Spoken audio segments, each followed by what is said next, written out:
Happy Sunday to you all. Hope you're all having a nice weekend. Hope you all enjoyed your Saturday. I had a good one. I went 4-2 with my bets yesterday, and I hit a live bet. So, 5-2 for all the bets I placed. It was a nice Saturday. Hopefully the positivity continues. That's 3 in a row, which means I'm due to get slaughtered on one of these days. So maybe it's today. Well, this week in general has been really good for pretty much everybody. Well, the week started off rough for me. I had a bad Monday and a bad Wednesday. So I turned it around the last few days. There's a lot of action on today. Sunday MLB, as you guys know, it's a challenge. But we got 4 NBA playoff games as well, which if you want to stick around after these guys leave, I'll talk about at the very end. We got Frank Ammirante on. If you type his name into YouTube, he's been a guest everywhere. His work's on Fantasy Pros, Roto Baller. He's all over the place. So Frank, thanks for spending Sunday morning with us. What's up, guys? Thanks for having me on. It's a pleasure breaking down the Sunday slate. Let's get a winning day. I need one bad. Yeah, like I said, the beginning of this week was rough for me. So had a nice few days. I'm back. I'm feeling the energy's high right now.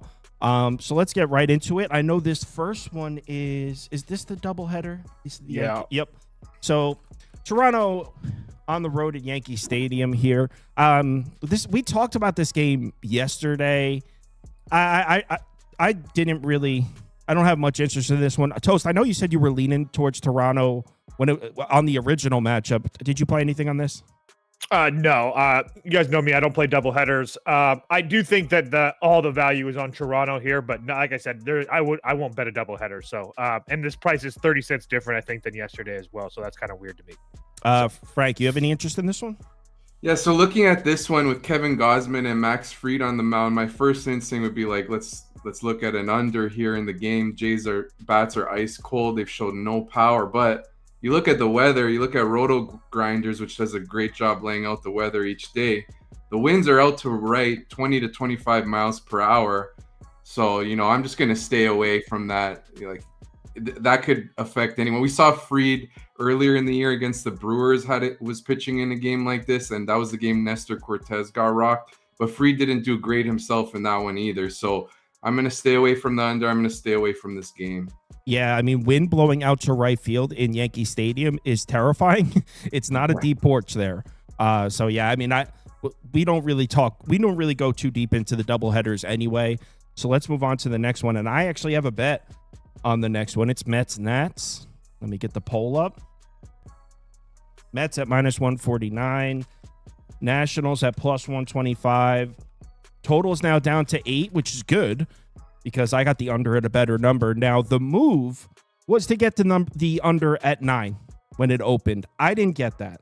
I got an 8.5. Like Toast was talking about right before he went live, he said he wanted to get to the Nats. And I hear you. One sec. Let me get the graphic up. So I got under 8.5. It's at 8 now. Obviously, I prefer the better number. So the Mets have not been impressive at all against left-handed pitching. Mitchell Parker's been pretty solid. All 3 of his home starts this year were excellent. In fact, he's only allowed 1 earned run at home this year in 3 starts. So all 3 times at home he's pitched well. Maybe a little against some questionable lineups, but like I said, the Mets haven't been all that great against left-handed pitching. So, we know this Mets lineup can be explosive. They haven't looked all that explosive, and specifically against lefties, it's really nothing to be scared of. So, I think Mitchell Parker continues to pitch well here. I know the Nats bullpen is a crime scene, but all their yeah, that's true. Well, I meant as far as their talent level, not the current state of it. All of the Nats' main bullpen arms are available. So even though the Nats bullpen is pretty awful, they got their main guys rested, ready to go. Your Ferrers, your Jorge Lopez's, your Finnegan, they got their main guys there ready to go. Now, like Toast said, he wanted to get to the Nats because I just talked about how Mitchell Parker could pitch well. I just talked about how the Nets have their main bullpen arms ready to go, and the Mets really don't. So why am I not taking a shot with the Nats? Well, because Meatball McGill is a machine right now. I can't fade this guy. He looks so good, and the kicker is he's got Meatball McGill has absolutely dominant numbers against lefty bats. Nats are loaded with lefty bats. So I can't step in front of Meatball McGill. He's one of the strongest pitchers in the NL right now. Who knows how long that lasts, but he looks unstoppable. So rather than try to get cute with a Nats first 5 or a Nats money line, although I do like those bets, I just took the under at 8.5. Got some CLV here. Frank, I see a strikeout prop graphic in here. I'm assuming that's yours. Yeah, so you just talked about not wanting to get cute. I'm getting a little cute here. I'm taking Tyler McGill under 5.5 strikeouts. I got this really late last night, plus 115. Last I checked, it went to minus 135. And you may say, why am I doing this? McGill just got 10 strikeouts against the Phillies. Well, the Nationals have just not been striking out. If you look at the numbers, Nats 19% K rate versus righties. That ranks third. 15.3% K rate in the last 14 days, which is first. And in the last 7 days, 17.2%, which is fifth. If you look at the Nationals' last 14 games, only one right-handed starting pitcher has racked up 6 or more strikeouts, and that was Paul Skeens, who had 6 Ks in 6 innings. This is a list that included Clay Holmes, Kodai Senga, Sandy Alcantara, Corbin Burns, Dustin May, and Brandon Pfaadt. So the Nats are doing a good job limiting strikeouts. I'm going to take the under 5.5. I like the CLV that I got here. Yeah, that is a good list of names, all staying under 6 strikeouts. Someone mentioned the wind is blowing in as well for the under, and that is true. Slightly coming in towards like first base a little bit in, so that helps the under as well. Toast, what are your thoughts on my under? I know you said you were considering Nats. Yeah, I just bet the Nats plus 130 on ESPN Bet. That's where I'm at. So you're in. Yeah, I'm in. So first and foremost, I don't want to say a bad thing about Meatball. I love Meatball McGill. He's treated us very well, even going back to last year. So this isn't like me trying to fade him, but I will say that I think that this Nats lineup is a little bit better than we give them credit for, first and foremost. I know at times they can look really, really bad, but they've got multiple guys that have seen him before, especially guys like Garcia, Bell, Ruiz, CJ Abrams of all 5+ plate appearances against him. So that helps for me. But my issue is the bullpen and the Nats. So we have a Nats team that we know that we can trust at home as far as hitting the ball. We have Tyler McGill coming off of a really good game where he's given 4 really good games where he hasn't given up a run in 3 of those 4. Again, I don't know if he can continue to pitch at this level. I will give Kyle credit that he's very good or has been pretty damn good against lefties. And as we know with the Nationals, you're going to see a shit ton of lefties today in the lineup. I think you're only going to see probably 3 righties. So I guess that makes sense, but I can't get over the bullpens. Yes, the Washington bullpen in general is terrible. Absolutely, no question about it. But, I mean, at least, like Kyle talked about, they have their 3 top arms, and they also have Jackson Rutledge, who hasn't been terrible for them, only on 9 pitches. So I'm not really worried about that. But it's the Mets that I worry about. I don't trust this bullpen to save my life at all anyway. I know that they've performed well, but I'm just not at a point where I'm like, man, I'm really excited if Ryan Stanek comes in the game or Max Karen comes in the game. So Diaz went yesterday for 22, Minter's back-to-back, Reed Garrett's back-to-back, Max went yesterday, Danny Young went yesterday for 19 pitches. I just don't. And Meatball McGill's not a guy that's going deep into the games at all ever. So he's a 5 innings max type guy. I mean, if he's out there pitching the 6, he's like throwing a perfect game. So I just think that as this game goes on late, I think the Nats have a lot of advantages here. So yeah, I just bet the Nats plus 130. I'll say, as far as a side, definitely would lean towards Washington. I decided I like the under better, but I agree with Toast that if you're playing a side at plus 130 is a good number. If I didn't like the under, I probably would tail him on that. All right. Like that. Boston, Cleveland coming off the double header. Man, I don't know what the... I know, it sucks. What's the deal with Brian Bayo? Toast, that's your boy. You've gone to bat for him, even though he got shelled for pretty much an entire season. No, he got shelled for like a month and a half stretch. Bro, that was a whole season. Yo. I'm not doing this. It's 7 a.m. right now. I'm having a great morning. We're not going to go out and argue about Brian Bayo. But, all right. Well, okay. Well, you're biased towards Brian Bayo. You like him. I do. I think he's very good. I think if you look back, and like I've said, going into the Seattle start, I think if you look at his second half numbers after he came back from the forearm injury, he was pretty damn lights out. He had 1 bad start against Grimace, but besides that, he was almost like untouchable to a point. I mean, untouchable is a little excessive, but still, he's been very good. Very, very good. So And Logan Allen, I don't really know what to think of him. I think that he's kind of performing a little bit better than what he really is. I mean, going out and essentially not giving up any runs all year so far. I mean, against the Padres, Baltimore, Pittsburgh, White Sox. Obviously, that's the only thing that bothers me is that I just named the Padres, the White Sox, the Orioles, and Pittsburgh. The Padres at the time, because it was early in the year, were the only team that he's faced that can actually hit. We know the White Sox, the Orioles, and Pittsburgh, none of those teams can hit. I just don't know if I trust Boston to hit. That's my issue here. So I do think that Boston has the advantages in the starting pitching. So you can put Boston up for me. I would need like at least a plus 100 to bet them, just because I do think that I trust Cleveland's bullpen a little bit more in general. Again, I get that Class A hasn't been Class A, but again, besides Chapman, who has been just an absolute beast at all times, he's like really the only guy I really trust in that Boston bullpen. I guess Garrett Whitlock's fine too, but besides that, it's really hard. So I would need like plus 100 if I bet Boston. So it would be Boston or pass for me. Yeah, let's pass it over to Frank, because with the doubleheader yesterday, I think there's way too many moving parts for me. It feels like a coin flip. Agreed. Yeah, totally agree. I stayed away from this game. I agree with you guys, though, that the Red Sox have the pitching advantage. I'm not a Logan Allen believer here, but like you said, Guardians have a good bullpen. I will say the total looks a little low, 7.5, given the pitching matchup, but overall, I stayed away. Yeah, same. Let's just move on, because I looked at this one for like a solid 10 minutes last night, and I was like, after 10 minutes of looking, I was like, I still don't have anything to say on the show. Like, I still haven't found anything. I felt bad this morning talking to the Discord, because I was like, I don't have many plays yet I love. I want to kind of go over this. You know how many of these shows I've started with no plays, and by the time we hit end stream, I have like 6 bets up. All right, Orioles on the road in Detroit. We got Scooble. Oh, actually, I know that Frank's got a Scooble strikeout prop here. So, Frank, what, I can't remember if it's over or under. I know I have a graphic here. Yeah, so it's Scooble over 6.5 strikeouts. I got it late last night. It was minus 125. Last I checked, it's juiced up to minus 160. So you may want to parlay it to reduce the juice. But it's really just because the Orioles have been atrocious against lefties. 44 WRC plus, which ranks 30th.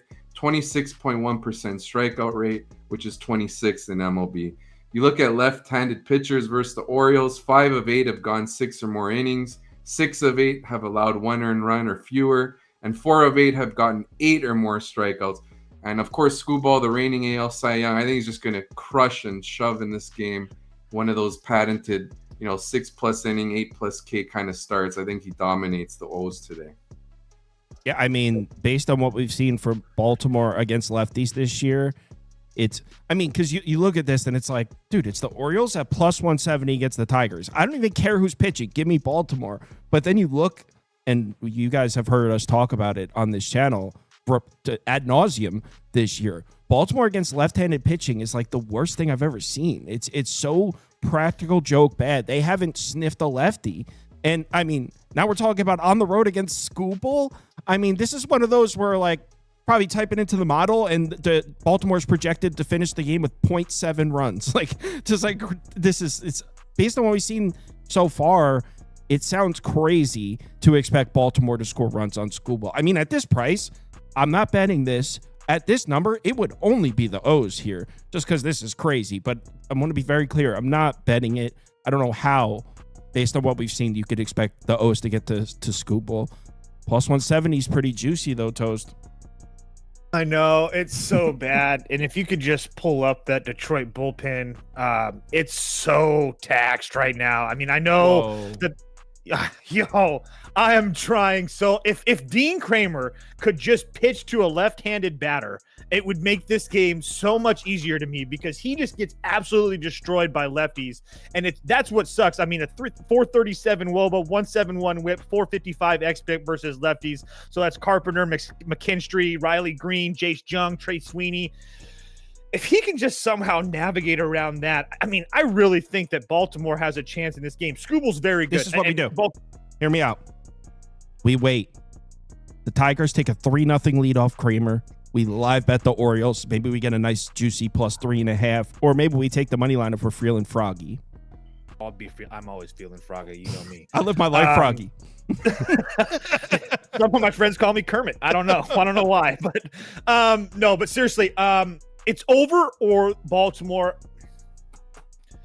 I just kind of feel like, I don't know why the number is 7. I think that part of it, that's another thing that I can't, I guess because it's Scooble on the mound, but man, yeah, this one's hard. You can put Baltimore over up for me. I probably end up taking Baltimore at a small price being on Sunday. Being it on Sunday, if I've only got a few bets open, I'll probably take a small stab with them. So, but yeah, I'll let you guys know on the Discord. I'm not trying to. This is one of those where like you hit the group chat, be like, is anyone trying to get Baltimore? And everyone's like, yup, and we and then it loses. All right, next up. I know, and that's my thing, is that's where I'm at. I'm like, ooh, a plus 170, that's really nice. But if Kramer gets absolutely shelled by those lefties, then it's not going to really matter. Let's move on to Angels Twins. And man, I can't unsee what I saw from Jose Soriano in that. What game did I need him to pitch well? I was so angry. Pittsburgh game. It was either Pittsburgh or Texas. One of the two. He got absolutely annihilated his last 2 starts. No, I'll pull it up. I'll tell you exactly which one it was.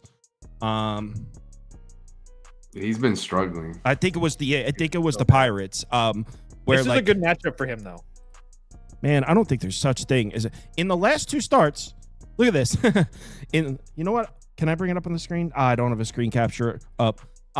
In the last 2 starts, Jose Soriano has allowed 24 base runners and 8 earned runs, and that's in 9 innings of work. So safe to say he's struggling. That's against the Pirates and Rangers. Frank, are you a Jose Soriano guy? I used to be. Yeah, I'm like you. I liked him coming into the year. I drafted him on a couple fantasy teams, like as a sleeper, and like you said, that's been disappointing, especially the Pirates game at home. I thought he was going to give us a gem, bounce back from his previous start, but he disappointed us. But as for this game, I like Joe Ryan under 1.5 walks. Got it last night, minus 115. It's gotten juiced up to minus 160. Maybe you parlay this with the Scooble over 6.5 strikeouts prop. But you really look at it, Joe Ryan has a 2.8% walk rate this season. If we look at his game log combining last year, he's gone under 1.5 walks in 23 of 29 starts. And the Angels have a 6.4% walk rate against righties, which is 29th. And in the last 14 days, 3.3% walk rate, which is 30th. So they're just not walking at all, the Angels. Joe Ryan's got elite command.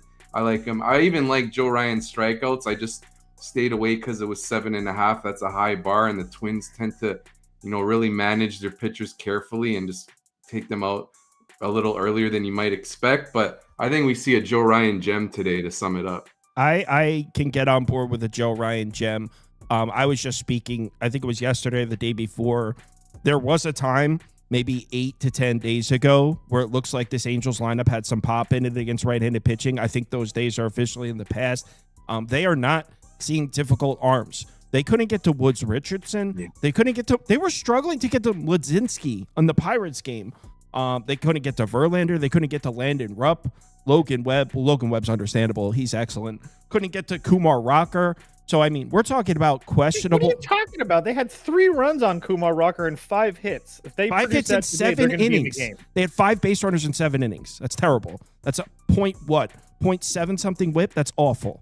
They've been striking out like crazy. Kumar Rocker had 8 Ks that game. Simeon Woods Richardson, who's not even a strikeout pitcher, had 7. Like, they've been awful, to your point. So I'm on board with the Joe Ryan gem. The question is, how do we play that? Do I take a Twins minus 1.5? Do I really trust Jose Soriano to continue to struggle? So I want to go Twins first 5 run line, Twins minus 1.5. I want to go somewhere in there, but Toast going like this. So whatever. What are you going to say? I don't know how you lay minus 1.5 with the Twins. Because the Angels aren't going to score any runs. That's how. Okay, well, Angels money line, I just bet it for me. So I really like this matchup for Jose Soriano. I get that he's looked really bad, but are we in a position to think that this Twins offense is going to do something? I mean, because they put 7 runs up of Kyle Hendricks, Shane Smith blanked him, Davis Martin blanked him, Grant Holmes blanked him, Clay Holmes blanked him, Jackson Joe blanked him. I mean, I'm not in a position, and then what? The guys that they've scored runs off of are Kyle Hendricks, Bryce Elder, Casey Mize and Reese Olson. Like, congratulations, Minnesota. You're awesome. But you have Jose Soriano that's very dominant versus right-handed bats, really struggles versus lefty bats. I don't see any lefties in that lineup besides Larnach and Julian. So I'm not in a position where I feel like Soriano is going to pitch bad right now. And we have Joe Ryan on the mound who isn't going to go deep into the games. He's not a guy I trust in the first place. And look at the Minnesota bullpen. I mean, Johan Duran went yesterday. Varland's on back-to-back days. Jack went 19 yesterday. I mean, your top three arms aren't 100%. So, yeah, I played Angels money line at plus 150. I think it was on BetMGM. I don't understand. Let me check the bullpens out. Twins. Dude, Minnesota at this price is absolutely ridiculous. Like, dude, I don't think the Angels are playable right now. Although when you were talking, you're right. Soriano does have nice looking numbers against righties. The Twins have a lot of righties in the lineup. It might not be a terrible matchup for Soriano. I think you're right about that. I just don't see how you expect the Angels to score runs. Maybe an under. Well, the Twins have to score to beat us too. That's another that's. Again, I'm not in a position where I feel like I'm really worried about Minnesota scoring runs. They scored runs for 3 days or 2 days. I'm just going to put up under. I think that's an interesting game. It's disappointing I couldn't find I agree. something. And this could be a situation where if Minnesota comes out today and puts up another 5 or 6 runs, then maybe we start looking at them. Maybe they've turned a corner a little bit. But so at first glance, and this next one, we're on Houston, Kansas City for those listening. At first glance, I was like, oh my God, Bubic at plus 117. How do you not take that? And then you look at it and it's like, oh shit, Hunter Brown's on the road. The Royals can't hit. The Royals might literally get shut out here. How can you take them even at the plus 117? So I kind of did a back and forth, and I ended up almost pulling the trigger on Houston at the end of this. And I don't even like this Astros team. Toast, you took a loss on Houston yesterday, or is that 2 days ago? I think you had no, it was yesterday because John had first 5 and you had full game. No, I had first 5 too. That's what it was. It didn't matter. It lost. It was one of my 2 losses. It's all good. Kansas City first 5 team total over 1.5 for me, minus 125. Do you mean to say under? Kind of, no, over. You're expecting him to hit Hunter Brown? Yeah, man. Hunter Brown is so good. He hasn't given up a run in 3 starts. I mean, he should come out there and just shove, right? It should be What's free. What's the price on that? Minus 125. Actually, minus 120 on ESPN. So, this isn't me trusting Kansas City's offense. This is me playing Kansas City on a Sunday versus Hunter Brown, who's went 20 innings, hasn't given up a hit so far this year, but has faced offenses, that are really bad. Obviously, Kansas City's kind of bad. This is more of just kind of like playing against the world type of situation. Like I don't think that I don't want to deal with the side, but I felt like 1.5 at home on a Sunday for a team that hasn't really scored in the last couple of days against a guy that hasn't given up anything. Sooner or later, like I have to say, that dam's going to break. I think it's going to be today. So I think the Royals get a couple off of Hunter Brown. Just a fade the world thing, he says. I guess I get it. Frank, what do you think? Do you think the Royals are going to get to Hunter Brown here? So I get your point because some crazy stuff happens on Sundays. Let's be clear. So it wouldn't surprise me. With that said, I'm on the more of an opposite side where I'm going under 7.5 Astros Royals. Like you guys said, Hunter Brown's been great, and the advanced metrics back it up. 2.76 Sierra on the year. Chris Bubic has been great as well. 3.28 Sierra. You know, you look at each team, they each had a starter go 8 innings in this series, Framber Valdez and Seth Lugo. So the bullpens are fresh. Both games in the series ended 2-0, quite low scoring.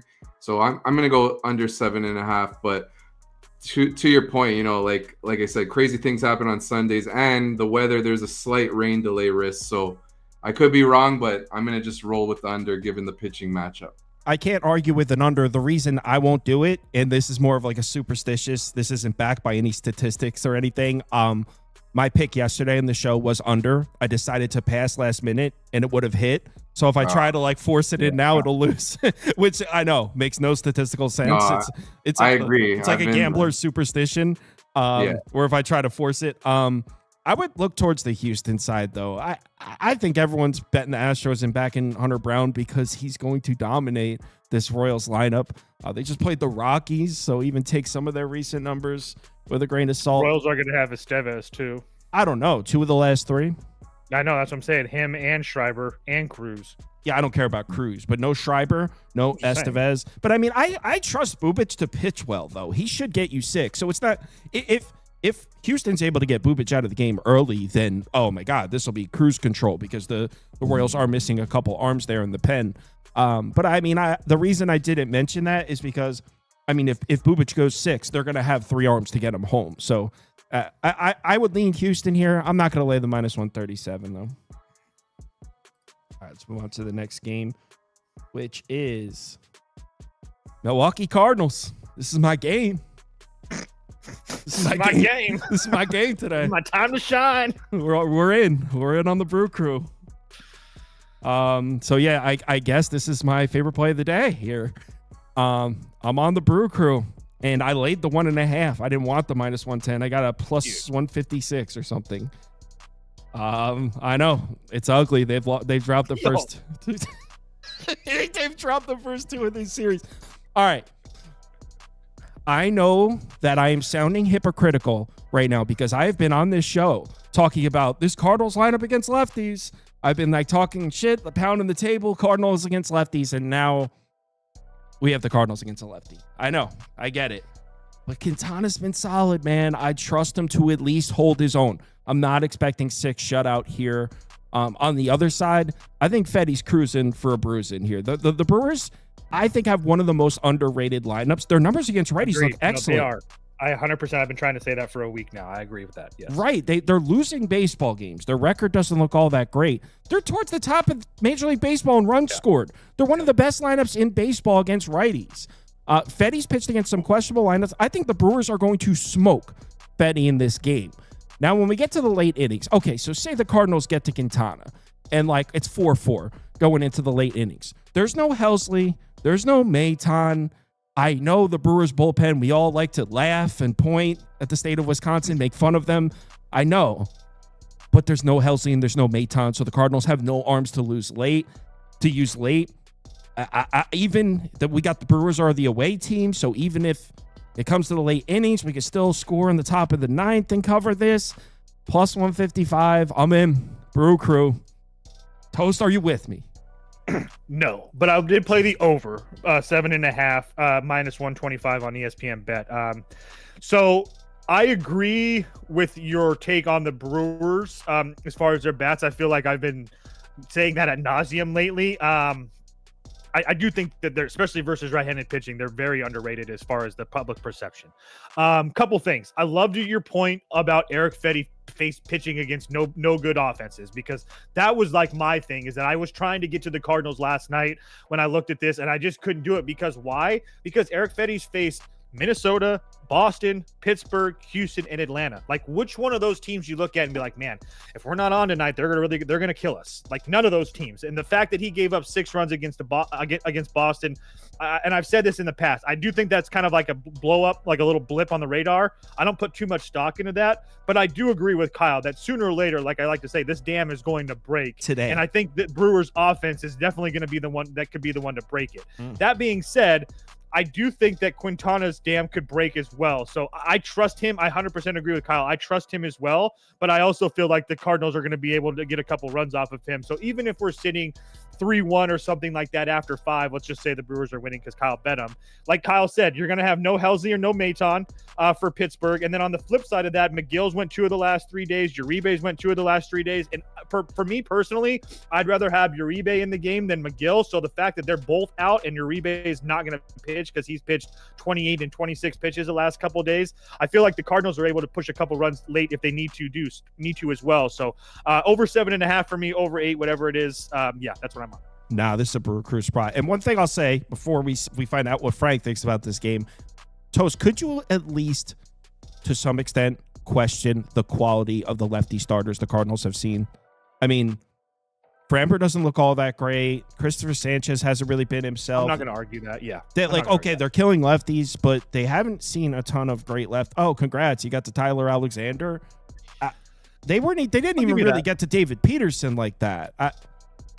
All right. Frank, what are your thoughts on my Brewers stance here?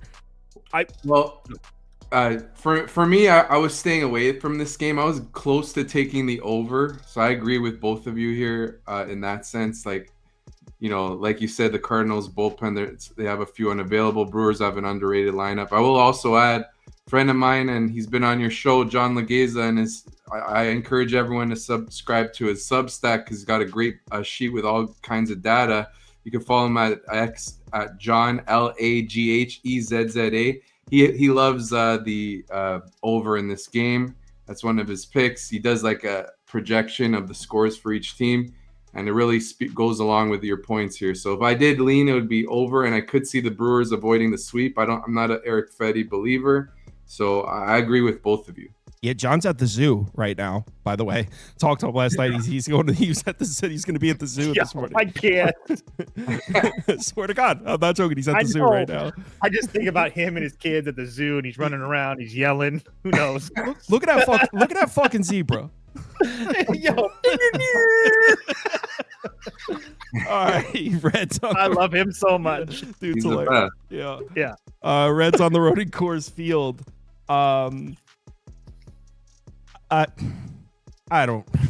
I hate Coors Field, and every time I'm like, yeah, I'm gonna like the Rockies at home. They usually have a good ROI, or like the over. Every time I decide to dip my toe back into the Coors Field pool, I always regret it.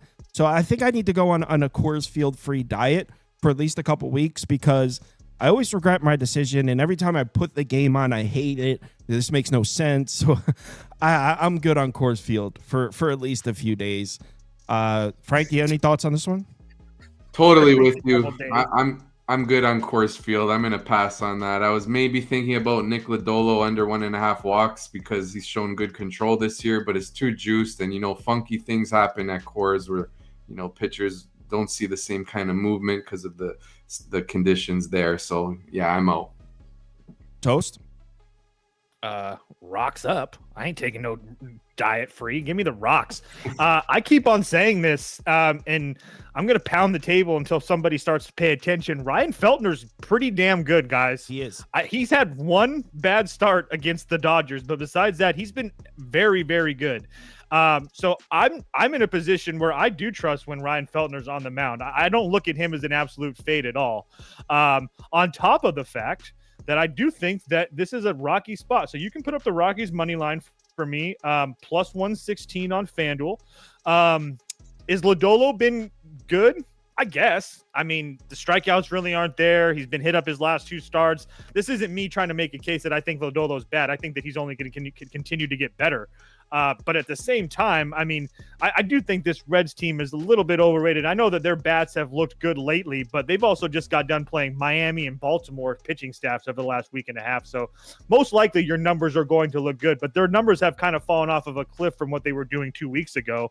And if Feltner's, what you're really going to have to worry about is lefties in that lineup. So I mean, Friedel really isn't doing that much. Gavin Lux is a guy that's starting to catch fire. Jake Fraley, our sweet prince, really, I mean, you don't have to really worry about him unless it's like a situation where it's 2 outs and a man on you need to run in. That's what Jake Fraley does. But besides that, there's not really lefties in that lineup that I know that Ellie could hit from the left-hand side. I'm just saying that as a whole, I'm not really worried about the Reds lefties in that lineup. And then if you flip it over to the bullpens, obviously Colorado's bullpen's terrible anyway, but they're going to have Kinley and Bird available. I know that they pitched a lot, most likely, but they're going to be available. And then if you flip it over to the other side in Cincinnati, Pagans went 3 of the last 4 days. Diaz went yesterday. So again, I just think there's opportunities here for Colorado to score some runs, especially late in this game as well. So you can put Colorado up for me. Probably good chance I actually bet this. Cincinnati's won like 3 games in a row. Sooner or later, they're going to drop one. It is Sunday. Let's go Rocks. I mean, I agree that the Rockies would be the side, but I mean, I haven't bet this, just to be clear with you guys. I was laughing at Sean Murrow in the comments. Said John better be careful at the zoo. They're going to build an exhibit around him. All right, let's move on. Texas, you know what? Shout out to the Giants. That was I think it was toast.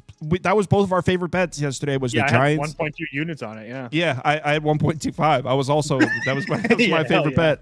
And we all, Frank, I don't know if you caught the end of the Giants game yesterday. It was a sweat. Came down to the 9th. And so we all collectively in the group chat were like sweating that together. It was fun. Giants pulled it out. Now, everyone in the chat when we were watching that was like, I'm taking Rangers tomorrow. So I think that the consensus is, as amongst the people in the comments and like the group, is they're flipping to the other side and taking the Rangers here. Jack Leiter has some good. Are you a Jack Leiter guy, Frank? Yeah, he looks great. Looked good in spring. Looked really good to start off the year. You know, he throws hard. I'm a fan. What do you think about this spot? So for this spot, another one that I didn't touch, but one thing I will say is, Jordan Hicks on the Giants, they're actually giving him like pretty long leash. He's averaging 93.2 pitches per start, and the Rangers ranked 29th in pitches per plate appearances. We saw Robbie Ray get on track against the Rangers yesterday, where he went 7 innings, I believe. Previously, he was struggling to get more than 5 because of his control. Point is, the Rangers are, not taking a lot of pitches, allowing pitchers to go a little deeper than usual. So maybe Jordan Hicks over outs if I did take anything. But in terms of a side, I'm with you guys. I prefer Leiter over Hicks, and plus 114 in a game that looks really close. I'd be on the Rangers if picking a side. You said the Rangers were 29th in pitches per plate appearance. Is that what you said? Yes.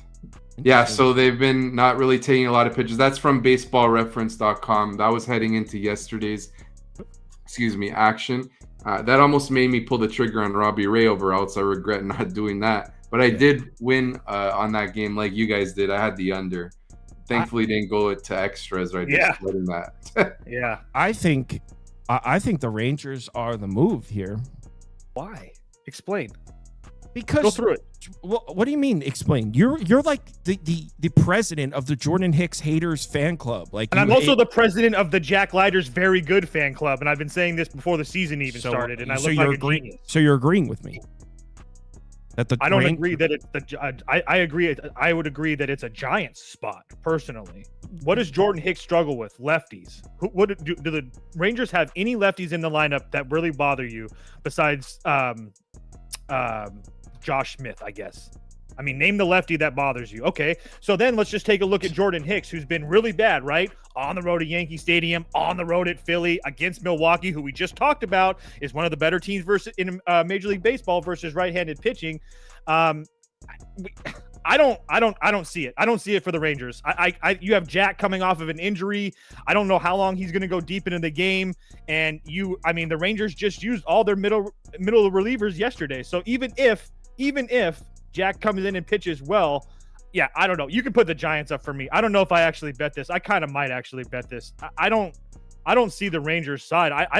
Again, Hicks has been really bad, but he's also been in 3 straight situations where you really don't expect him to succeed. And in all those situations, he's throwing 100 plus pitches. It would only be San Francisco to me. I know that they don't have Walker, but who cares? He's been terrible. They got Duvall, Rogers, Miller, and Rodriguez. It would only be San Francisco for me.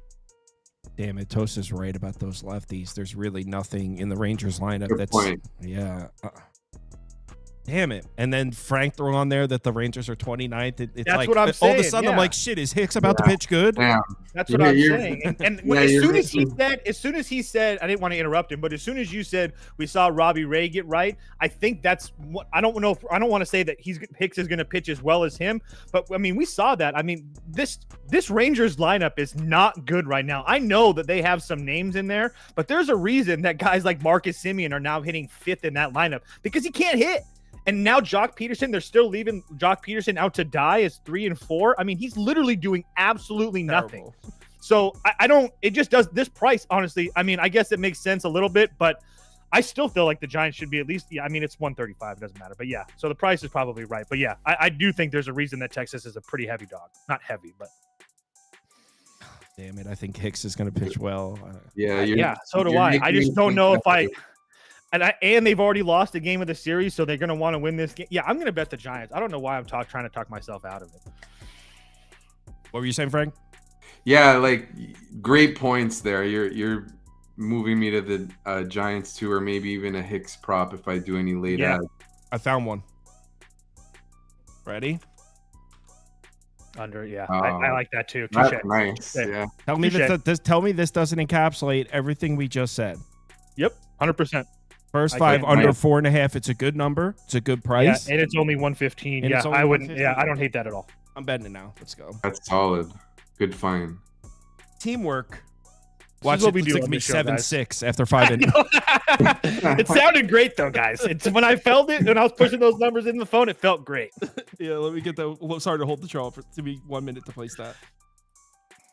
Those are the worst type of bets too. When you like just love it and you feel it, and then they just get absolutely slaughtered, and you're like, yeah. Giants Rangers inning props. First five total under 4.5. I'm in. Let me just post it to everyone real quick. Also, it's San Francisco, so it's always a good ballpark if you need a number. Got those swirls. The swirling winds of San Francisco. All right, I am They in. said that on the broadcast yesterday too. It made me so happy. Did they talk about the swirls? No. All right. Ooh, good one here. Davis Martin makes a Been road waiting all start. week for this one. Oh, yeah, it's true. You know, we'll be turning off playoff basketball to watch this one. Yep. Frank, anything to say about Davis Martin or Mr. Beto? I didn't play anything here, but even at 9.5, given the ballpark where the A's are playing in Sacramento, given the pitching matchup, you know, Davis Martin gives up a lot of contact. I would lean over if I'm picking anything here, even at 9.5. Yeah, Toast has been religiously playing the overs here too. In fact, we both hit. This is one of our wins. Yes, this was awesome. We had so on the show yesterday. One of our our impulsive show bets was White Sox team total over 3.5. They scored 4 in the first inning. It was beautiful. It was beautiful. I think Kyle and I both took a shower and we came out and it was already cashed. Those are the best bets to hit because, you know, you're on the White Sox and then it kind of feels like sneakier. You feel so sharp if you hit that, especially in the first inning. Well, Kyle was kind of pissed. Kyle was feeling himself yesterday. So when he hit that bet early, he was like, man, I wanted to sweat a bet out. Come on. I did. I mean, this shit was too easy yesterday. Toast, what do you think? Over? Yeah, it would only be over for me. I didn't play this game because I've cashed in over cashing over the first day and the White Sox team total the second day so easily. Well, the first game over wasn't easy, but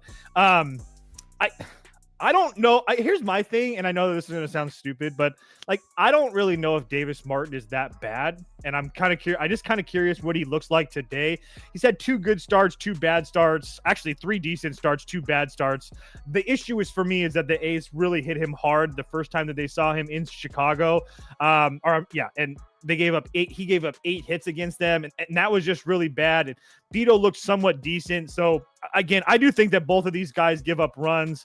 As far as the bullpen situations go, I don't really think that Oakland has anything to worry about. I mean, you're going to have everybody good to go. And then as far as the White Sox, it doesn't really matter who goes there. I mean, they're just all terrible. So it would still be over for me. Again, this is probably not a game I bet though. I don't even want to talk about it. Let's move on to the next one. Marlins, dude, another one where I just like the Royals Astros under that I passed on. I like the over in this one, and the Mariners would have gift wrapped it for me by themselves. Who the hell is Logan crazy. Evans, Toast? He's this right-handed pitcher. I don't know. He's he went to Penn State. He went to Pittsburgh. He pitched in Tacoma last year. Wasn't anything special in Tacoma. I mean, take everything with like a grain of salt. Tacoma in Arkansas. I mean, he had like a 1-1 whip. It wasn't anything crazy special. He doesn't really give up home runs, so that's kind of cool, I guess. I don't really know much about him. I know my sweet prince is on the other side, though. You know what? Now that you said that, your sweet prince, Max Mayer. Frank has a Mayer prop. Oh, yeah. Before I get into it real quick, I could say about Logan Evans, he's got elite command, 3.7% walk rate in the minors. You know, it's a pitcher's park. We could see him just come up and give a quality start, especially against the Marlins, but they didn't touch anything there because, you know, his walk prop is pretty juiced. But as for Max Mayer, I have over 16.5 outs. You know, he's hit this in each of his 4 starts this season. We just saw what Mayer did against the Reds, just completely dominant. You look at the Marlins starting pitchers this series, Gillespie only went 2 2/3 innings. Quantrill only went 5 2/3. it'd be in their best interest to let Mayer get to 6 innings here, keep that bullpen, give that bullpen some rest. But even without that factor, most pitcher-friendly environment in T-Mobile Park, one of the hottest pitchers in baseball in Mayer. I mean, 16.5, not really a high bar at all. I like the over. It kind of reminds me of one of those games where you take a stab on exact score after 5 innings, 0-0. You tell me this guy, Logan Evans, has great command. No one could score runs in this ballpark. It's the Marlins. Max Mayer looks excellent. The Mariners, although they put up a bunch of runs yesterday, and although their offensive numbers look good as a whole, their numbers specifically at home are not good. This is not a good home offense. This is an explosive road offense. So I don't think it's crazy that Max Mayer throws 5 shutout innings here. I think this is another one where you look first 5 under or full game under. Toast? Toast doesn't like it would have to be a full game under. Here's the thing. I guess everybody, especially if you watch this show, I have those superstitions. So you have Max Meyer, who, again, I've loved coming into the year. I love Max Meyer, but he's coming off of, 3 starts that you can talk about. One, the start on the road against the Mets was awesome, fantastic. Comes back home, faces Arizona, another very good team, somewhat decent, a decent start. And then another start at home where he faces Cincinnati, where he has 14 strikeouts, doesn't give up a run. He has a coming out party. I don't know if he's going to have that type of success today. I agree with the outs prop. They're going to continue to let him pitch, but I feel like Seattle's this big of a favorite. You can put Seattle up for me. I do think that this Seattle offense is not one that I worry about, and I will continue to yell this at the top of the mountains as much as I possibly can. Seattle is a completely different team at home and on the road. Yesterday, this number is going to obviously go up because they scored 14 runs yesterday, but coming into the game yesterday, they had a 140 OPS plus on the road and a 70 OPS plus at home. So do I think it's going to be that drastic all year long? Absolutely not. But until they start showing me that they can score some runs at home, I'm at that time, I really wasn't at a point where I could trust Seattle to score. But now you have this Logan Evans kid, and I feel, again, I know it's the Marlins and it's a road getaway day and all that stuff, but I feel like 120 is kind of a little trappy-ish. I feel like there's a reason that Seattle is a pretty heavy favorite here, because let's just say Logan Evans has somewhat of a decent day. It's because it's the Marlins, bro. What do you mean? Well, I don't know, but I don't think it's that easy to say it's the Marlins. I think the Marlins, but it is the Marlins. Okay, but I feel like the Marlins offensively have been better than league average. So I'm not at a point where I'm like, it's the Marlins, he's going to be bad. I just feel like if he can get through 4 or 5 innings of being somewhat decent, I mean, then you're going to have a fully rested Seattle bullpen behind him, facing a Miami bullpen that's rested as well. But it's really not as I don't really worry about them as much. So you can put Seattle up for me. I probably don't end up betting it. Miami's got to go on the road to the Dodgers tomorrow as well. So I just kind of hate that spot for them. But we all know that Marlins and the road getaway days are usually the place to bet them. So you can put Seattle up for me. I'm not going to bet it, though. Let's move on. We spent way too much time talking about Logan Evans. Pittsburgh on the road in Dodger Stadium. For whatever reason, the Dodgers just really struggle with this Pittsburgh Pirates team. I mean, this dates back 3 years. We were talking about it yesterday. The Pirates are, I think it's now 12-10 in the last 3 seasons against the Dodgers. They have an above 500 record, not the run line, outright against the Dodgers. I don't know what it is about these buccos here that give the Dodgers problems. But for whatever reason, the Dodgers just struggle with this team. We saw it again last night where the Pirates made the Dodgers work for it. So obviously, there's no way you could consider laying any sort of price with the Dodgers here, right, Toast? Correct. Oh, I thought you were about to say, I don't care, give me Dodgers minus 2.5 or some shit. It's only because I'm in a spot where I don't know what to think of Glass now. I mean, he's not really going deep into the games. The Philly start, he only went 2 innings. The Texas start, he only went 4 innings. I know that they say that he's going to be fine to pitch today and stuff, but I'm in a position where I can't trust him to go deep into the games. And then you have a Dodgers bullpen that has been kind of, I mean, I guess they're good, but I mean, Pittsburgh saw Dreyer yesterday. They saw Scott yesterday. They saw Yates yesterday. They saw Phillips yesterday. They saw Vesia the day before. So, and like Kyle talked about, for whatever reason, this Pittsburgh team continues to play well against LA Dodgers going back 3 years now. I was on the Dodgers -1.5 yesterday. I felt like I won Mega Millions. It was so lucky. It's not even funny. So it would only be Pirates or pass. Bailey Falter, yeah, not really a guy I want to back, but at the same time, this Dodgers offense isn't really scary. Yes, they can blow up at times, and we've talked about in the past that they have seen some very, very good, I mean, the best left-handed pitching in the league. Boyd, Imanaga, Gore, Sanchez, Luzardo, Sales, Skubal, Steele, Imanaga. So seeing Bailey Falter shouldn't really do too much for this Dodgers offense, but the fact of the matter is the Dodgers offense really isn't performing like the way that they've been priced lately. So it would only be Pirates or pass. Do I actually bet the Pirates? Probably not. They didn't use their main guys in the bullpen. They have 3 of their top 4 guys rested. Take that for what it's worth. It would only be Pirates or pass. This is a straight pass for me. Frank, anything here? Yeah, so I passed here, but if I picked a side, it'd be the Pirates just because of that price. And, Glasnow off that injury, like you said. Pirates have been a little pesky. Look what they did to Yamamoto, came in on fire. He had 4 walks, only 5 Ks, only went 5 innings, really ran up that pitch count. I could see them doing something similar to Glasnow. But with that said, Glasnow has the ability to just cook any lineup, so I just stayed away. I honestly, I think it's going to be like 8-0 Dodgers. I was going to say, I actually at a even, if you can get 8 -110, I don't hate that. And I know this is kind of like a stupid reason, but usually when these two teams have played, they've seemed to play higher games: 8-4, 6-5, 9-5, 11-7, 10-6, 6-4, and that's just some of the games after their last 10. So again, I don't put too much into that, but usually there's runs scored when these two teams play. All right, we're going to pass this one out to Frank because he's got 2 bets in this game. We're talking about Braves Snakes. Shvelly? The Shvelly game in what was an excellent baseball game yesterday. Came down to the wire. The Braves came back. I don't know, a bunch of people in our group had the Braves. They were like, I did. I had like almost a unit on the Braves. I was like, oh my God. So, Frank, you've got 2 bets. Actually, I got 3. I'll go into them quickly. Go. Start with the first one. Take your Spencer time. Schwellenbach under 1.5 walks. He just has elite command, sub 5% walk rate, and 31% ball percentage, which is elite from since he's been called up.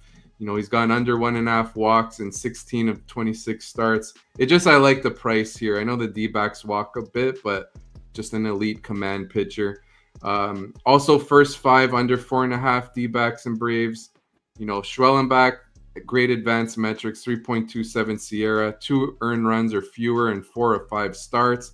And then Brandon Pfaadt, also good advanced metrics, 3.49 Sierra, and he's only allowed 2 combined earned runs in his last 3 starts. So Pfaadt is rolling. I think it's a low-scoring game in the first 5. And finally, Brandon Pfaadt over 17.5 outs. The D-backs, this game, they went to extras last night. Maybe they give Pfaadt more of a leash. And he's gone 6 innings in 4 of 5 starts. He's an innings eater. So I like Pfaadt outs because, with these innings eaters at 17.5, sometimes it's really juice. Like Hunter Brown, I think it's at -200. And, getting it Pfaadt around 110, I think it's 130 now.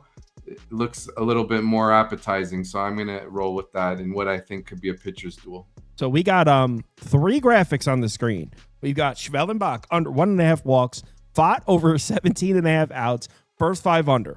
So he likes both starting pitchers to look good, essentially, is the type of game he's expecting to see. I don't disagree with that. I didn't bet this one. I think the Snakes take this one. Pfaadt's been a monster. I think everyone's just blindly accepted, the Braves bats are back. Let's just erase the last month. Now, obviously, they do look back, but it doesn't mean I'm going to handicap the Braves as if they're the 2023 Braves bats. Not just yet. Pfaadt's been a machine. He's been dominant against righty bats. The Braves don't have enough lefties to really scare me. They got a couple, but nothing that really freaks me out. I think Pfaadt can pitch well. Now, Schwellenbach's also going to pitch well, most likely, but I think the Diamondbacks are more likely to get to Schwellenbach than the Braves are to get to Pfaadt, or at least close. It's at least close. And when you get to the late innings, both bullpens are kind of on the tax side. So I don't know who necessarily would have the advantage there, but I'm getting the home team, a team that I think is pretty good, a team that just lost back-to-back home games. I think they steal this last one. I didn't bet it, but I do think the Snakes win this game. Toast doesn't like it. I can tell by the way he's looking at me. No, I was reading something about the snake. I just seen that they played a lot of. I wanted to make sure seemed like a lot of extra inning games the last week, and they've played 4 since last Sunday, so 4 extra inning games this week. I wasn't looking at your. I lean over personally, not going to bet it just because we had such a high run scoring the last couple nights, but I agree with you to a point that you can't act like the Braves or the 2023 Braves. I will give you that, but their last 8 games, they're putting up some runs, 8-8, 4-4, 7-6, 4-6. So the offense is starting to come around. I agree we can't price them like they're the 23 Braves, but they're starting to come around. And this Arizona team, I mean, they score runs. They gonna give them up. I'm not the biggest Brandon Pfaadt guy personally. I think he's kind of pitched over his head this year so far. What? Never go on. I just feel like he's kind of pitched over his head so far this year. I mean, his first 2 starts weren't great against Washington and Chicago. Chicago, obviously a really good offensive team. Washington, one of the best offensive teams at home in Major League Baseball. And then when Pfaadt faced Baltimore, Miami, and Tampa Bay, Tampa Bay was one of their first road games of the year, or like their 4th road game of the year. So Tampa Bay, Miami, Baltimore, I don't put too much stock into that. Yeah, he pitched really well. If he can do that again against a red hot Braves team, then I'll start to say I've turned the page maybe on Brandon Pfaadt, but it would be over or pass for me. But like I said, I didn't bet it. Let's move on. What was your thing on Brandon Pfaadt? It's just you've been disrespecting him for 2 years. He's a good pitcher. I mean, he had like a 4.5 ERA last year, but yeah, I mean, he's awesome. He's still developing, but we're now seeing Pfaadt as a blossomed flower. Like this is. I mean, he's had 3 good starts. I mean, a 4.71 ERA in 2024, a 5.72 ERA in 2023. But yeah, I'm sooner or later he'll pitch good. I agree. He's pitching well right now against Baltimore, Tampa Bay, and Miami, and now the Braves. And after this, it'll be like it's 4 good starts. Who cares? And then after that, it'll be no. like I 5 just said good starts. If he pitches well against a red-hot Atlanta team, then we can maybe start turning the page on Brandon Pfaadt. But I've already turned the page, and you should turn the page also. I'm not there. I gotta look. It's not working. Shout out to the Rays for that first 5 money line at plus 126 yesterday. That was awesome. We should have just played both. I know. First 5 in full game. Like I think we literally left money on the table there. The Padres can't score runs. Plain and simple. No. Period. Toast. And any reason to not go right back to the Padres can't score. No, I 100% agree. Not to mention the fact, yeah, it would only be Rays for me. Again, you guys know I'm a Padres homer as big as they get, and they have a breasted bullpen, but they can't score. They just can't score. So there's no chance in hell that I try to pick off or try to pick the time when they might put some runs off. Now, do the Rays have a little bit of a situation? I get not a situation, a little bit of a situation in their bullpen. Yeah, Fairbanks, no. Uketa, no. Probably no. That's the only 2 that only matter, I guess. So there's that. So I don't know. I do think that Randy Vasquez probably pitches somewhat well. I know everybody likes to make that joke against him, but I mean, what's the question that we always ask ourselves?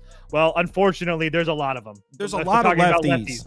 Yeah, we're talking about a lot of them. So Simpson, Aranda, Misner, Rorvet, Taylor Walls could hit from the left side. Brandon Lau could hit from the left side. It would only be Rays or pass for me. I think there's a reason that we're probably not getting them at plus money either. So yeah, it would only be the Rays for me. Probably actually end up betting it. I just don't really love Zach Littell that much, but that's why I think instead of the Rays, and I know this sounds crazy, over. The Rays have no bullpen. Littell's trash. Randy Vasquez against a bunch of lefties. I would rather go first 5 over personally, but I get it. Oh yeah, maybe. What do you think, Frank? Yeah, I say that. Sorry to interrupt you, Frank. Go ahead. Oh no, all good. Yeah, I don't have a pick for this game, but like you, if I did, I lean over because, like you said, I'm not really a Littell fan and definitely not a Randy Vasquez fan. Like prior to last start, he was pitching way over his head, and then he got shelled. Like you said, the lefties in the Rays lineup could really cause problems for him. So I would go over if picking one in this one. But then again, like you guys are saying, the Padres bats are ice cold, so it's like I don't know. So I passed. Yeah, and then also, as much shit as you could talk about Randy Vasquez and the Padres bats right now, the bullpen is still solid. So That's my issue with the full game over. Like, who knows how many runs you're going to get from the Rays late in the game. So, yeah, I don't think I'm going to pull the trigger on that one. And I mean, the Rays team totals at 3.5 minus 140. Like, if you don't mind paying, I mean, I don't really hate that because I do think that if you were to get a couple off of Vasquez, I mean, the chances you see like Suarez and Jason Adam, especially with Adam working yesterday, are probably slim to none unless you already have a lead. So you're probably not going to think you're going to cash that bet anyway. But I mean, after Vasquez, I mean, you already saw. And matter of fact, Gillespie, I would raise team total over 3.5 because Gillespie went out yesterday hurt. Wandy Peralta went back-to-back days. Matsui didn't look good yesterday. So after Randy, you're going to have Alex Jacob and Adrian Morejon in the game. Raise team total over 3. But anyway, next game. Sorry. So it's the last one. Sunday Night Baseball. Frank, you had any bets for the Sunday Night Baseball game? Yeah, this one is another one that I really didn't take. If I had to pick one, I'd probably lean the Phillies, even though Aaron Nola has been a massive disappointment just because of his strong track record and, we get them at the shorter price. I still prefer Nola over Tyone, but wow. Our Cubs lineup is obviously very tough, great plate discipline. They've been mashing Pete Crow Armstrong. What a story, his breakout year to start the year. But yeah, I just passed on this. Nola has been someone I like, even though he's inconsistent. I think he'll get going. He has too much of a track record, but I pass on this one. If you're somebody that likes to be contrarian, fade the public type of person, dude, the Phillies is your move. We are polling at 70%. Why are we getting this price with the Cubs? 70% to 17%. So everyone you've ever met is betting the Cubs. Your mailman's betting the Cubs. Your local baker is betting the Cubs. Your mother is betting the Cubs. Everyone you've ever met is betting the Cubs in this standalone Sunday Night Baseball game. What could possibly go wrong with that? There's no way everyone would get cleaned out. Dude, I'm sitting here. I've looked at this game twice this morning because I thought that maybe I was reading it wrong. I don't. This price makes no sense at all. Like, even if you subscribe to the fact that Aaron Nola will bounce back, which I don't know if I'm there yet. I mean, this Cubs offense, especially at home, has just been absolutely untouchable. I mean, they've been hitting everybody that they've seen, bullpens included. Tyone's been very serviceable. I mean, going back 2 or 3 years now, he's going to give you 5 or 6 innings of 2 or 3 run baseball, essentially. There's nothing here that tells me to bet the Phillies, especially with their offense being cold and whatnot. But this price tells me that they're just trying to it makes me feel like they're trying to trap as much Chicago money in as possible. So you can put up the Phillies for me. I don't know how the hell I'm going to bet this game. Both bullpens are fine.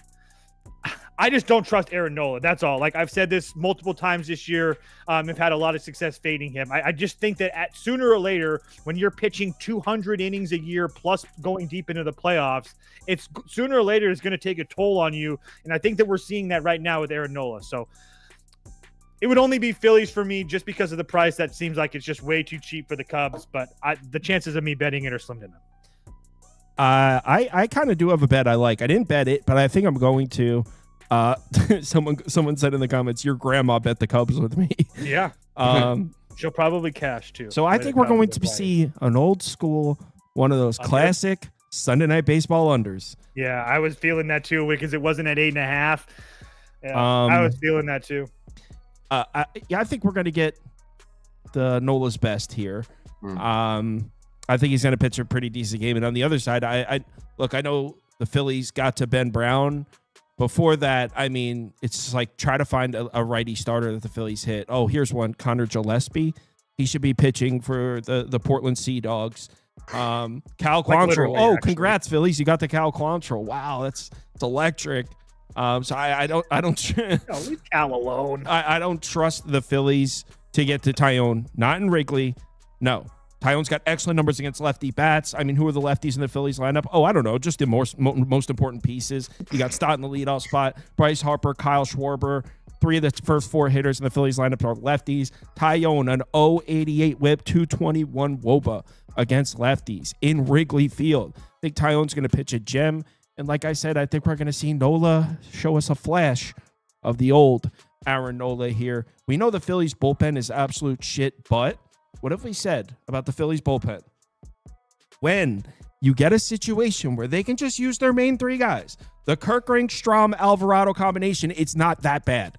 It's a terrible bullpen, but if you can just get them in a spot where they could just feature their three main arms, it's not that bad. It's when they're forced to use their other arms, their lower leverage arms. That's when the Phillies bullpen is terrible. We're in Wrigley Field here, guys. Let's see what the weather is. I'm assuming it's shit. I was gonna say that the wind's blowing in 10 miles per hour. We're just gonna once you were done. Yeah, so wind's blowing in at Wrigley. Under. Yeah. Classic Sunday night under. Wind blowing in at Wrigley, even if it's not Sunday night. Say less. Wind blowing in at Wrigley. So, yeah, I think I'm going to bet this under here for Sunday Night Baseball. Frank, for the people who watching who don't know where you are, where can they find your stuff? So you can find me on X at Ammirante TFJ. I write for several sites, Rotoballer, Fantasy Pros. I write a weekly MLB props column at Best Odds. You can see the rest in my bio on X. But yeah, guys, it's been a pleasure breaking down the slate. Not only I learned a lot from you too, like those collab picks, like the Giants, Rangers. I'm gonna get on that too. That first 5 under, the Sunday nighter under. It was great. I had a blast. Yeah. Thanks for stopping by, man. And I'm pretty sure. If I didn't, I will. I'm pretty sure I tagged you in a tweet on Twitter. So if you guys don't already follow him on Twitter, if you follow me, you'll see him tagged. So give him a follow. For those of you that want to stick around, I'm about to talk some NBA. Toast, Frank. Enjoy your Sunday. Take Have care. A good night, guys. Good day. Have a good day. All right. Why don't we talk about the association?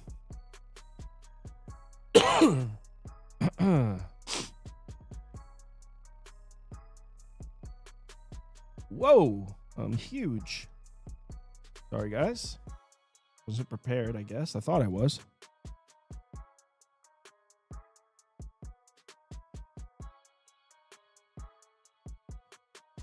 I like that guy, Frank. That was his first time out. He did a good job. All right. Shall we talk New York Knicks ball, guys? You guys want to talk Knicks ball? Those of you in the Discord know, Charles and Chipley, two of the frequent flyers in our group, are at this game. In fact, right now, they're probably in the parking lot slamming some alcoholic beverages, waiting for this game. They are in Detroit for this game.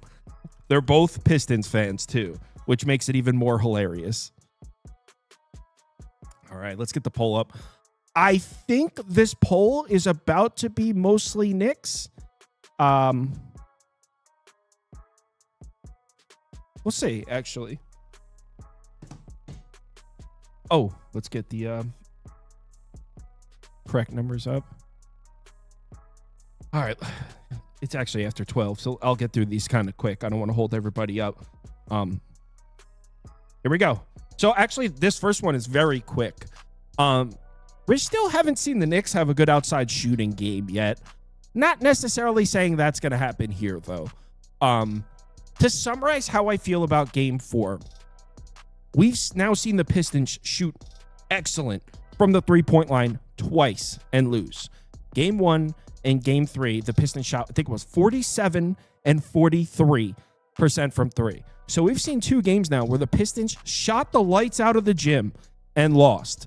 The Pistons are not a great three-point shooting team. So in my opinion, those are 2 anomalies. And I do not think we can count on the Pistons shooting 45% from three. I think those are anomalies. I mean, how many times is Dennis Schroeder going to be Michael Jordan? Can't count on that. Schroeder's a decent player. He's not that. That's not what he is. You can't count on that continuing. I think the Pistons shooting is going to fall off a cliff. But the reason I have the rebounding up is I think it's the game changer. We've now seen the Knicks get beat on the boards 3 consecutive games, and I think it's giving people a false indication of where these teams are. Yo, the Pistons are a cool team. They have a bright future. By no means are they a bad basketball team, but they won the rebounding battle 3 times in a row, and I think it's got people thinking that the Knicks and Pistons are actually on the same level, where the truth is they're not. The Knicks are a significantly better team, and I don't mean that in a tongue-in-cheek, smack-talking way. They just are. They're a better team than Detroit. I think we're going to see the Knicks win the battle on the glass for the first time this series, and I think it's going to have a different feel. If the Knicks start grabbing these rebounds, we haven't seen it yet because the Pistons have been winning the battle on the glass this whole series. So we haven't seen the Knicks. Well, we haven't seen what this series looks like when the Knicks are winning the rebounding battle. And I think it's going to have an entirely different feel. I think it's going to be like, oh, shit. Okay, so the Knicks are a lot better than this team. Keep in mind, we haven't seen the Knicks have a decent outside shooting day either. I mean, they haven't had, I think 12 was the most 3-point shots they made in a game. So if the Knicks are shooting the outside shot, which isn't if, they're not the best 3-point shooting team, but if the Knicks have the threes falling and are grabbing rebounds, I mean, I think it's in the realm that they could blow the Pistons out. I'm not saying that's what's going to happen. I'm just saying in the range of outcomes, I think there's one path that we haven't even seen yet that's actually pretty possible. So, look, I'm getting the better team plus 2.5 from the greatest city on earth. Come on now. What do you think I was going to pick, guys? Oh, man, one sec. I am on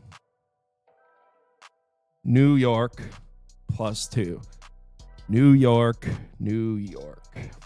Next. Damn, sorry. I guess my screens are all messed up here. Sorry about that. Lakers Timberwolves in an interesting one.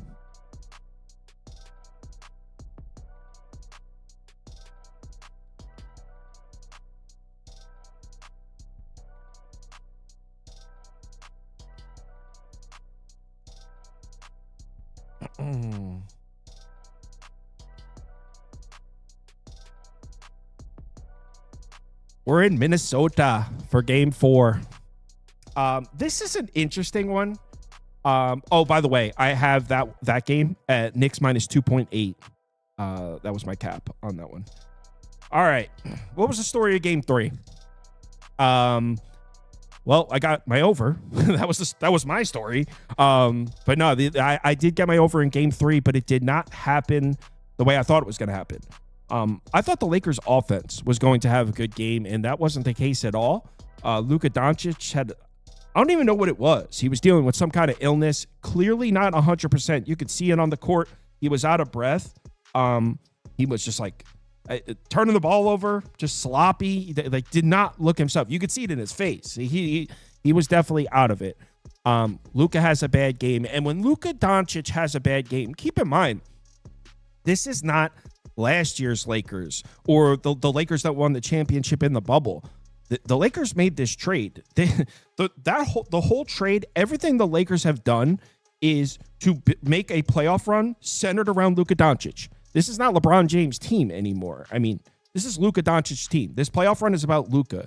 So if Luka Doncic isn't 100% or isn't even close to 100%, it's going to make it's going to throw everything off. And even when a guy like LeBron James plays great, I mean, it's just not going to flow. And we saw it in the form of turnovers. But check this out. So, because I know some people, so put the turnovers on pause. We'll talk about the turnovers in a second. First, let's look at this. Because I know some people are going to be like, Kyle, Luka didn't matter. It was the Lakers' defense that didn't show up. And according to the numbers, yes, the defense was terrible in game 3. So you might say, Kyle, it wasn't even Luka's fault. Luka's not a defensive guy. But here's the thing. The Minnesota scored so many of their points off of turnover. Oh, the Lakers are now 0-3 Minnesota. We'll get to that. Sorry. Oh, I don't have a turnover graphic? What? Where's my turnover graphic?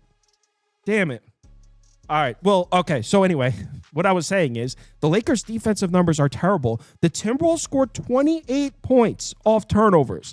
The Lakers turned the ball over 19 times. So it looks like the Lakers' defense was terrible, but in reality, a lot of that is because the offense was so bad that it turned into easy points for Minnesota. So you come into this one with a healthy Luka Doncic, not sick Luka Doncic. The turnovers fall way the hell off, and you take away most of those points off turnovers from Minnesota. You take away those fast break points for Minnesota, and all of a sudden that defensive rating of 119.6 looks more like a 108, which is where I expect it to be.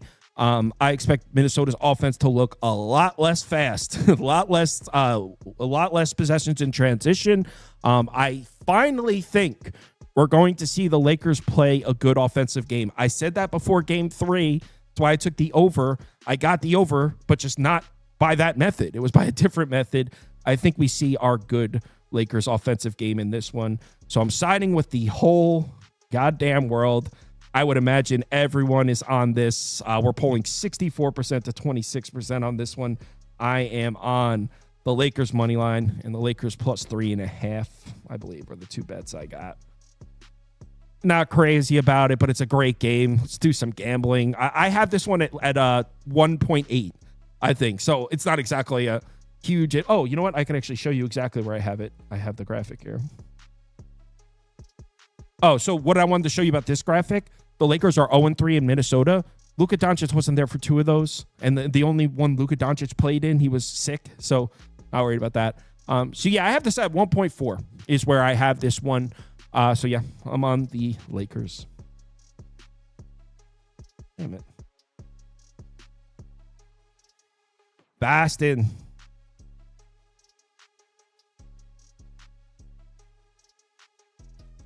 Let's talk Celtics Magic.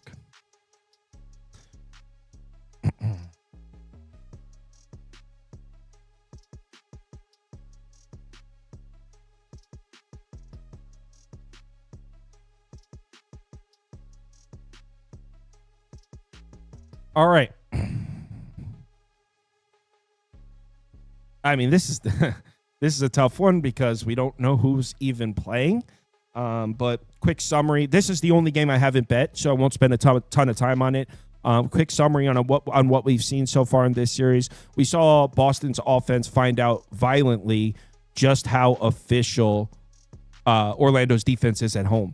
Remember, we talked about it in terms of tough home defenses to score points on. You got Oklahoma City number 1, Clippers number 2, Orlando Magic number 3. A defensive rating of 107 at home this year. Third best home defense in the NBA, and we saw it. Celtics offense looked absolutely terrible in Game 3 there with a 102.2 offensive rating, moving the Boston Celtics to 0-3 straight up, 0-3 against the spread on the road in Orlando this year. So are they finally going to get their first win of the year here in this building? I mean, it's not going to be easy. I know they're favored by 7 points, but Drew Holiday, let me just check if there's an update on Jaylen Brown here since I started recording, or not recording, streaming. Now he's still questionable. So there's going to be no Holiday. Jaylen Brown listed as questionable. I mean, that's part of the reason this is the game I haven't bet. Who knows what to expect here. I have this one at 6. So I guess at 7, a slight lean to the Magic, slight lean to the over. But yeah, like I said, I don't want to spend too much time on this one because I don't really like that series, if we're being honest. All right. Last one up is Pacers Bucks.